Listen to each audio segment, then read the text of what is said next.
It's OSU Football Update. I'm merely Dave Morris alongside Gina Mizell.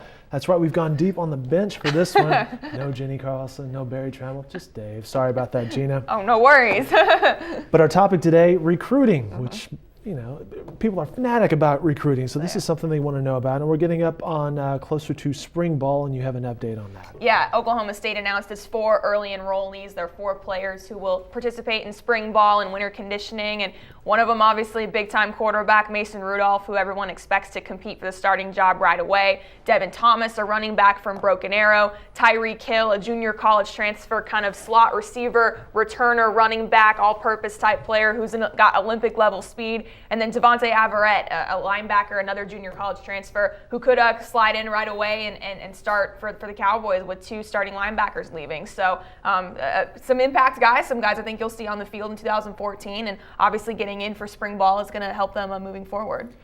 Cowboy coaching staff pretty excited about the upcoming guys? Yeah, absolutely. I talked to Casey Dunn, who's one of the receivers coaches, about Tyreek, and he just went on and on and on about his speed and the different ways they can use him in this offense. And he's really going to kind of be a guy that helps replace the production of Josh Stewart, who obviously last week declared early for the NFL draft. He's a guy who can play in the slot and can make good plays in space, and they can line him up at running back and hand him the ball. And he'll obviously be in the mix for the return game as well because of his ability to punt return and kick returns, and Josh Stewart and Justin Gilbert are gone. So yeah, they are excited about all those guys. I think Tyreek is the biggest impact guy right away, but Mason Rudolph could be your starting quarterback next year as well.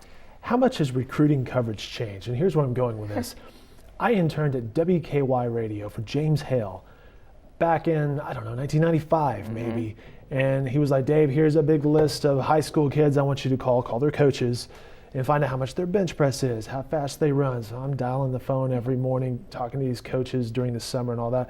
It's changed now a lot, though, with the internet and technology. How are you staying on top of who's going where? It's hard. I mean, yeah, it's hard in a lot of ways, and I guess it's maybe easier in a lot of ways just because there are so many resources. But, so many commitments are made early in junior year, in the summer before their senior year. So I think that's probably changed some things a lot. But, yeah, when you look back, people are all caught up in the star rankings. And then it's kind of fun to go back and see after someone's finished their career, what were they ranked coming out of high school? And sometimes the guys you think are going to be stars wind up as stars, and sometimes a guy that's maybe a 2 or 3 star guy gets in the right program, develops and matures as a player, and they wind up being a big star. So recruiting is certainly interesting, and Cowboy fans and college football fans in general are certainly excited about it. That's why they play the games, though, exactly. Right? Hey, one last question for you on coaching changes. We've seen a little bit already.